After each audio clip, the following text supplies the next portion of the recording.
ആ പൈനാപ്പിള് മുന്തിയ തരം പലതരം മേത്തരം പൈനാപ്പിളുകൾ കാണുന്നിടത്തെല്ലാം പൈനാപ്പിളുകളാണ്. നല്ല മധുരമുള്ള പൈനാപ്പിൾ. ചേച്ചി പൈനാപ്പിൾ വേണം. അയ്യോ ദിവ്യായിരുന്നു, സോറി. അയ്യോ പൈനാപ്പിളിന്റെ ഒരു ലോകം. ഞങ്ങളുള്ളതേ എവിടെയാ? മൂവാറ്റുപുഴയിലെ വാഴക്കുളം പൈനാപ്പിൾ സിറ്റി, ഏഷ്യയിലെ ഏറ്റവും വലിയ പൈനാപ്പിൾ മാർക്കറ്റ്. നമ്മുടെ രാജ്യത്ത് ഏറ്റവും കൂടുതൽ നല്ല രുചിയുള്ള മധുരമുള്ള കൈതച്ചക്ക ഉൽപ്പാദിപ്പിക്കുന്ന സ്ഥലമാണ് വാഴക്കുളം. അതെ, മഞ്ഞക്കുളം എന്ന പഞ്ചായത്തിൽ പെടുന്ന ഈ വാഴക്കുളത്താണ് ഏഷ്യയിൽ എന്ന് വെച്ചാൽ ഭൂഖണ്ഡത്തിൽ തന്നെ ഏറ്റവും കൂടുതൽ പൈനാപ്പിൾ കയറ്റി അയക്കുന്ന മാർക്കറ്റ്. അത് നമുക്ക് അഭിമാനിക്കാവുന്ന സ്പോട്ടാണ്. ഇങ്ങോട്ട് നോക്കി എന്നുവെച്ചാൽ ഡൽഹിയിലേക്ക് കയറ്റി അയക്കുന്നു, ഉത്തർപ്രദേശിലേക്ക് കയറ്റി അയക്കുന്നു. നമ്മുടെ രാജ്യത്ത് മാത്രമല്ല, രാജ്യത്തിന് പുറത്തേക്ക് എല്ലാം. എനിക്ക് തോന്നുന്നു വാഴക്കുളം കൈതച്ചക്ക അതൊരു ബ്രാൻഡായി മാറി കഴിഞ്ഞിട്ടുണ്ട്. അത്രയധികം രാജ്യങ്ങളിലേക്ക് ഇത് കയറ്റി അയച്ചിട്ടേ ഇതിൽ നിന്ന് കുറെ ബൈ പ്രോഡക്ട്സ് എനിക്ക് തോന്നുന്നു കുറെ ഉണ്ടാക്കുന്നു. ജ്യൂസ്, സ്ക്വാഷ് പോലെയുള്ള പലതരങ്ങൾ, ജാം, അങ്ങനെ പൈനാപ്പിൾ കൃഷി ഉപജീവനമാക്കിയ ഒരു പിടി മനുഷ്യന്മാരെ ഇവിടെ നമുക്ക് കാണാം. വലിയ വിഭാഗം മനുഷ്യർ. ഇപ്പൊ കൃഷിക്കാര്, ഇടത്തരക്കാര്, ഇടനിലക്കാര്, കയറ്റി അയക്കാവുന്നവർ, ഇതുമായി ബന്ധപ്പെട്ട് ജോലി ചെയ്യുന്ന ഒരുപാട് മനസ്സിലാവും. നോക്കി ഇതിന്റെ ചുറ്റും ഫുൾ പൈനാപ്പിൾ ഏജൻസീസ് ആണ്. ഏജൻസീസ് എന്ന് വെച്ച് കഴിഞ്ഞാൽ ഇവിടെ നിന്ന് കളക്ട് ചെയ്യും.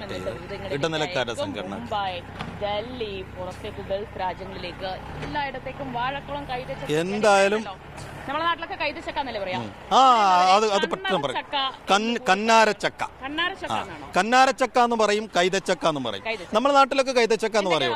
കൈതച്ചക്ക, കന്നാരച്ചക്ക, ഇവിടെയൊക്കെ കന്നാരച്ചക്ക എന്ന് പറയും. പൈനാപ്പിൾ ഇംഗ്ലീഷ് ആണ്, നമുക്ക് കന്നാരച്ചക്ക എന്ന് പറയാം. എന്നാലും ഞാനേ വാർത്തയിലൊക്കെ ഇങ്ങനെ കണ്ടപ്പോ ഇത്രയധികം ഇതൊരു കൈതച്ചക്കയുടെ കടൽ. ശരി, ഇവിടെ മാത്രമല്ല കേട്ടോ, ഇതിന് പുറത്തേക്ക് ഞാൻ ആ റോഡ് വഴി ഒന്ന് നടന്നു നോക്കി. ഏക്കറുകളോളം പൈനാപ്പിളിന്റെ കൃഷിയാണ് അപ്പുറത്തേക്ക്. അപ്പോ ഈ പൈനാപ്പിൾ സിറ്റിയായ വാഴക്കുളത്തിനും ഒരു തദ്ദേശ തെരഞ്ഞെടുപ്പ് വരുമ്പോൾ അവരുടേതായ വിശേഷങ്ങൾ പറയാനുണ്ടാകും, അവരുടേതായ മാത്സര്യ ചൂടിന്റെ കഥകൾ പറയാനുണ്ടാകും. അപ്പോൾ അതിലേക്കും കൂടി നമുക്ക് പോകാം. കർഷകരുടെ പ്രശ്നങ്ങൾ, കർഷകരുടെ എന്തെങ്കിലും പ്രശ്നങ്ങൾ ഉണ്ടെങ്കിൽ അവർക്കത് ഇറക്കുമതിയും കയറ്റുമതിയും ഇടനിലക്കാരുടെയും ഒക്കെ പ്രശ്നങ്ങൾ. അപ്പോൾ ലാഭകരമായ ഒരു ബിസിനസ്സാണോ, അവരെന്തെങ്കിലുമൊക്കെ പ്രയാസങ്ങൾ നേരിടുന്നുണ്ടോ, ഈ തെരഞ്ഞെടുപ്പ് കാലത്ത് കൈതച്ചക്ക കർഷകർക്ക് സ്ഥാനാർത്ഥികളോടും പാർട്ടികളോടും എന്തെങ്കിലുമൊക്കെ പറയാനുണ്ടോ എന്ന് നമുക്ക്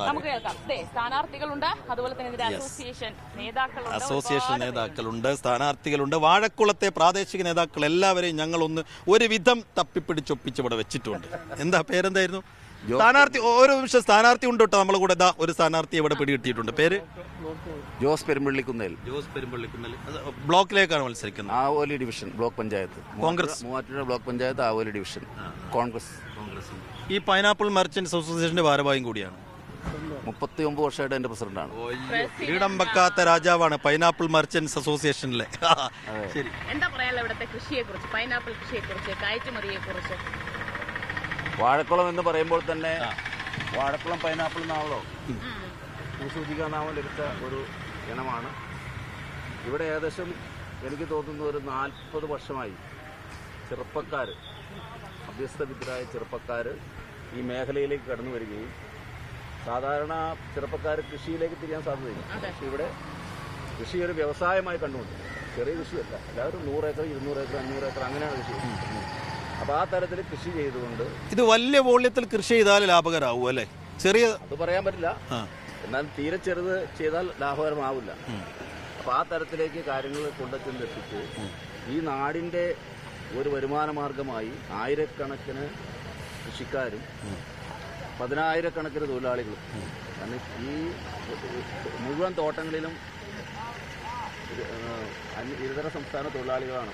അല്ല എന്ന് വെച്ചാൽ ബാക്കി കൃഷിയൊക്കെ മാറ്റി നിർത്തി എല്ലാവരും ഈ കൃഷിയിലേക്ക് വരുന്നുണ്ടോ? പുതിയ തലമുറയടക്കം സംശയം എന്നാ കരുതുന്നത്? പുതിയ തലമുറ വരുന്ന ഏക കൃഷി ഇതാണ്, പൈനാപ്പിൾ കൃഷിയാണ്. എന്താ അവർ ആകർഷിക്കുന്ന ഘടകങ്ങൾ? ഏത് പരിപാടിയാണെങ്കിലും അടുത്ത തലമുറ ഒരിക്കലും അതിലേക്ക് വർദ്ധിക്കില്ല. എന്താ പുതിയ തലമുറയെ ഇതിലേക്ക് ആകർഷിക്കുന്ന ഘടകങ്ങൾ? ഗുണകരമാണ്, ലാഭകരമാണ്, മധുരകരമാണ്. ഏത് ചെയ്യുന്നേക്കാളും കൂടുതൽ വിലയുണ്ടെങ്കിലും തീരെ വില പോയി കഴിഞ്ഞാൽ ബുദ്ധിമുട്ടാണ്. ഇപ്പൊ എന്താ സ്ഥിതി മാർക്കറ്റ്? ഇപ്പോഴൊരു 30 രൂപ, 30 രൂപയാണ് മാർക്കറ്റ്. അത് കിട്ടിയാൽ ആവറേജ് കുഴപ്പമില്ല. 35 രൂപ കിട്ടിയാലാണ് കർഷകന് എന്തെങ്കിലുമൊക്കെ കിട്ടുള്ളൂ. ശരി, എന്തായാലും ഒരു പൈനാപ്പിൾ അസോസിയേഷൻ ഭാരവാഹി എന്ന നിലയിൽ നിന്നാണ് ഇപ്പോൾ സ്ഥാനാർത്ഥിയാകുന്നത്. അപ്പോൾ ഇവരുടെ എന്തൊക്കെ പ്രശ്നങ്ങളൊക്കെയാണല്ലോ അഡ്രസ് ചെയ്യാൻ പോകുന്നത്, അല്ലെങ്കിൽ പരിഹാരം കാണാൻ പോകുന്നത്? ഈ പൈനാപ്പിൾ മേഖലയിൽ ഉണ്ടാകുന്ന എല്ലാ വിഷയങ്ങളും ഞങ്ങൾ ഇടപെടുന്ന ആളുകളാണ്. പൈനാപ്പിൾ വ്യാപാര രംഗത്താണെങ്കിലും പൈനാപ്പിൾ കൃഷി കാര്യത്തിലായാലും അതുപോലെ തന്നെ പൈനാപ്പിൾ ഇവിടെ നിന്ന് വാങ്ങിച്ച് ഇന്ത്യയുടെ മുഴുവൻ പ്രദേശങ്ങളിലും പൈനാപ്പിൾ ഞങ്ങൾ കയറ്റി അയക്കും. അത് പല പ്രദേശങ്ങളിലും ഞങ്ങൾക്ക് പൈസ കിട്ടാതെ വരും. അപ്പോൾ അതിനൊക്കെ ഇടപെടുന്ന ഒരു ചാലക ശക്തിയാണ് കേരള പൈനാപ്പിൾ മാർക്കറ്റ് അസോസിയേഷൻ. അപ്പോൾ അത് വളരെ ക്രിയാത്മകമായിട്ട് പ്രവർത്തിക്കാൻ കഴിയുന്നുണ്ട്. അപ്പോൾ കോൺഗ്രസിന്റെ പ്രാദേശിക നേതാവ് കൂടിയാണ്. കേരള കോൺഗ്രസ് ആണോ കോൺഗ്രസ് ആണോ? Indian national Congress. അപ്പം കോൺഗ്രസിന്റെ വാഴക്കുളത്തെ ഒരു പ്രവർത്തനങ്ങളും തെരഞ്ഞെടുപ്പിൽ കോൺഗ്രസിന്റെ സാധ്യതകളൊക്കെ എങ്ങനെയാണ്? ഈ മഞ്ഞപ്പള്ളി 1995 മുതൽ അന്നാണല്ലോ നമ്മുടെ ഈ ഇത് നിലവിൽ വന്നത്, നഗരപാലിക പഞ്ചായത്ത് രാജ്. ആ പഞ്ചായത്ത് രാജ് നിലവിൽ വന്ന വൈഫാണോ ആദ്യമായിട്ട് പഞ്ചായത്ത്, വനിതാ പഞ്ചായത്ത്. അന്ന് മുതൽ ഇന്ന് വരെ UDFന്റെ കയ്യിലാണ് പഞ്ചായത്ത്. വളരെ നന്നായിട്ട് ഈ മേഖലയിൽ പ്രവർത്തിക്കുന്നുണ്ട്. ആളുകൾക്ക് ഇഷ്ടമാണ്. ചെറിയ തോതിലൊക്കെ പരാതിയുണ്ട്, പക്ഷേ വലിയ പരാതികളൊന്നുമില്ല. ഞങ്ങളെ വീണ്ടും ജനങ്ങൾ തെരഞ്ഞെടുത്ത് വിടുന്നതിന്റെ ഉദ്ദേശം തന്നെ നന്നായിട്ട് പ്രവർത്തിക്കുന്നതുകൊണ്ടാണല്ലോ അതിപ്പോഴും ആ ഒരു രീതിക്ക് പോകുന്നുണ്ട്. നമുക്ക് പരാതികളുണ്ടോ എന്ന് അന്വേഷിക്കാം ദിവ്യ. അവിടെ വേറെയും കുറെ ജനപ്രതിനിധികളുണ്ട്.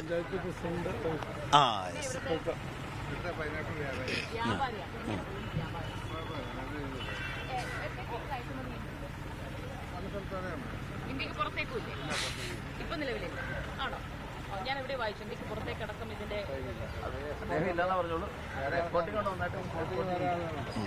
അതെ, അതാണ് ഞാൻ ചോദിച്ചത്. മൊത്തത്തിൽ ഇതിന്റെ എക്സ്പോർട്ടിംഗ് മൊത്തത്തിലുണ്ടല്ലോ, പുറത്തേക്കുണ്ടല്ലോ. ശരി, എങ്ങനെയാണ് ഇതിന്റെ കയറ്റുമതിയൊക്കെ? എങ്ങനെയാണ്? ബൈ റോഡാണോ? എങ്ങനെയാണ് ചെയ്യാറ്? ഇതെങ്ങനെ ഈ തരംതിരിക്കുന്നത്?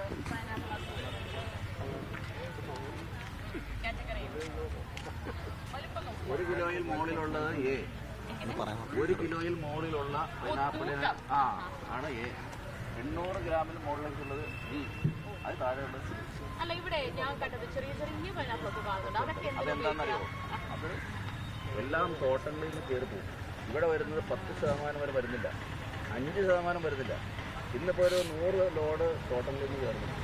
അതിൻ്റെ അടുത്തേക്ക് തിരിവ് വരുന്ന ചക്കയാണ് ഇവിടെ കൊണ്ടുവരുന്നത്. അതിനേക്കും വരുന്നുണ്ട്, വെള്ളം വരുന്നുണ്ട്. അത് അല്ല, ഇതിന്റെ സ്പെഷ്യാലിറ്റി എന്താ? അതിന്റെ മധുരം, ടേസ്റ്റ് ആണോ? അതല്ല, ഈ പൈനാപ്പിളാണ് ഏറ്റവും കൂടുതൽ മധുരം. ഈ നമ്മുടെ പൈനാപ്പിൾ ഈ 2 വെറൈറ്റിക്കാണ്. മറ്റേ വെറൈറ്റി എന്ന് പറയുന്നത് മൗറീഷ്യസ് ടൈപ്പാണ്. ഈ 2 വെറൈറ്റിക്ക് മധുരം കുറവാണ്, പഴുപ്പ് മാത്രമാണ് കൂടുതൽ. കേപ്പ് വരെയാണ് എന്ന് വെച്ചാൽ മാർക്കറ്റിലെ വാഴക്കുളം പൈനാപ്പിൾ സ്പെഷ്യലാണ്. ആളുകൾ ചോദിച്ച് മേടിക്കുന്ന കൊണ്ടുപോകുന്ന. ഡൽഹിയിലൊന്നും ഈ വാഴക്കുളം പൈനാപ്പിൾ വിറ്റിരുന്നില്ല. അത് കൈതച്ചക്കയാണ് വിറ്റിരുന്നത്. കൈതച്ചക്ക എന്ന് വെച്ചിട്ടുണ്ടെങ്കിൽ സില്ലിക്കുടി ഭാഗത്ത് വരുന്നത്. ഇപ്പോൾ അവിടെ ആ ചക്ക വിൽക്കുന്നില്ല. വാഴക്കുളം പൈനാപ്പിൾ വിൽക്കുന്നുള്ളൂ. നമ്മളിവിടെ ഇതിന് കന്നാരച്ചക്ക എന്ന് പറയും അല്ലേ? പ്രാദേശികമായി കന്നാരച്ചക്ക. എന്താ കന്നാര? എന്താ അത്? കന്നാര മുള്ളുള്ളതുകൊണ്ട് മറ്റൊരു മുള്ളില്ല. നമ്മളെ ഇപ്പോൾ ഈ പൈനാപ്പിൾ കർഷകർ എന്ന് പറയുമ്പോൾ 10,000-കണക്കിന് കർഷകരുണ്ടാവും ഈ ചുറ്റിലുമായി, കോട്ടയത്തും എറണാകുളത്തും ഇടുക്കി ജില്ലകളിലൊക്കെ ആയിട്ട്. അപ്പോൾ ഇവിടെ ഈ പൈനാപ്പിൾ കർഷകരെ സഹായിക്കുന്നതിന് വേണ്ടി സർക്കാരിന്റെ ഭാഗത്തു നിന്നൊക്കെ കാര്യമായ ഇടപെടലുകളൊക്കെ ഉണ്ടാവാറുണ്ടോ പോയ കാലങ്ങളിലൊക്കെ? ലോൺ തരും, സബ്സിഡി. ലോൺ ഒരു കെണിയാണോ? ബാങ്കുകാർ ലോൺ തരും. സബ്സിഡി ഉണ്ടായിരുന്നു ആദ്യം, 1 ഹെക്ടറിന് 2 ലക്ഷം രൂപ. സബ്സിഡി ഇപ്പോൾ എടുത്തു കളഞ്ഞോ? ഇപ്പം കിട്ടാനുള്ള. അയ്യോ, അതൊരു പ്രതിസന്ധിയാണ് അല്ലേ? സബ്സിഡി ഉണ്ടെങ്കിൽ ഇത് മുന്നോട്ട് കൊണ്ടുപോകാൻ കഴിയും. ഒരു പഞ്ചായത്തില് ഒരു 5 ഹെക്ടറിനെ കൊടുക്കുള്ളൂ. ആകെ ഒരു പഞ്ചായത്തിൽ 1 ഹെക്ടറിനെ കൊടുക്കും. 5 ഹെക്ടർ അത്രയൊന്നും ചിലപ്പോൾ എല്ലാവർക്കും കഴിഞ്ഞോളൊന്നുമില്ല. ഇല്ല, എല്ലാവർക്കും ഒന്നും കിട്ടില്ല. ആരെങ്കിലും 1-2 ആൾക്കാർക്ക്. അപ്പൊ സർക്കാരിന്റെ ഭാഗത്തുനിന്ന് ഈ കൃഷിയെ നിലനിർത്താൻ വേണ്ട ഒരു നടപടികളും ഇടപെടലും ഉണ്ടാവുന്നില്ല. ഇവിടെ പൈനാപ്പിള് കർഷകര് ഭയങ്കരമായിട്ട് അധ്വാനിക്കുന്ന ആൾക്കാരാണ്. സാമ്പത്തികമായിട്ട് ലോണൊക്കെ എടുത്ത് ഇഷ്ടംമാതിരി പേടിയില്ലാതെ ഇഷ്ടം. കടക്കണിയിലാണ് പലരും ഉള്ളത് അല്ലേ? കടമുണ്ടെങ്കിലും കെണിയിലില്ല. കെണിയില്ല. ചില ആൾക്കാർക്ക് വളരെ കുറച്ച് ആൾക്കാർക്ക് പെടും. വലിയൊരു കട കെണിയില്ല. ശരി, വ്യാപാരിയാണോ പൈനാപ്പിൾ വ്യാപാരം? എത്ര നാളായി വ്യാപാരം?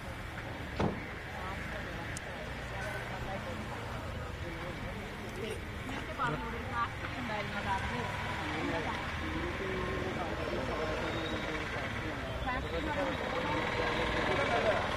വാഴക്കുളം അഗ്രോ ഫുഡ് പ്രോസസ്സിംഗ് സർക്കാരിൻ്റെ പകുതി കർഷകരുടെയാണ്. ഇപ്പോൾ അത് നിർജ്ജീവ അവസ്ഥയിലാണ്. എന്താ പറ്റിയേ?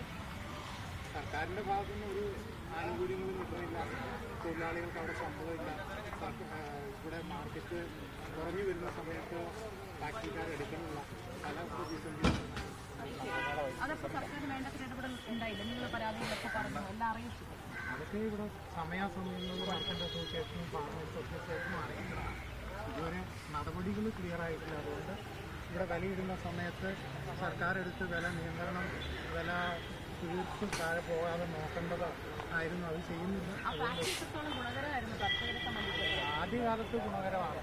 അത് പ്രവർത്തനമില്ലാത്തതുകൊണ്ട് ഗുണകരമല്ല. അപ്പം ഇവിടെ ഇതുപോലെ തന്നെ സൈറ്റിസ്റ്റുകൾ വരുന്നത് അപ്പോൾ തന്നെ ലോഡ് കയറ്റി പുറത്തോട്ട് പോകും. അങ്ങനെയാണ് ഇവിടെ ഒരു ഗോഡൗൺ പോലെ, അല്ലെങ്കിൽ ഇതിന്റെ ബൈ പ്രോഡക്ട്സിലൊക്കെ ജാമ് പോലെ, സ്ക്രാഷ് പോലെയൊക്കെ ഉണ്ടാക്കുന്നുണ്ട്. ഇവിടെ തന്നെ ഉണ്ട്. ശരി, ഇവിടെ കർഷകരുണ്ടോ ഈ പൈനാപ്പിൾ കൃഷി ചെയ്യുന്നവരുണ്ടോ? ഇതാ കർഷകൻ. എത്ര ഏക്കറിലുണ്ടാവും കൃഷി? ഇത് ഏത് സീസണിലെ കൃഷി ഉണ്ടാവും?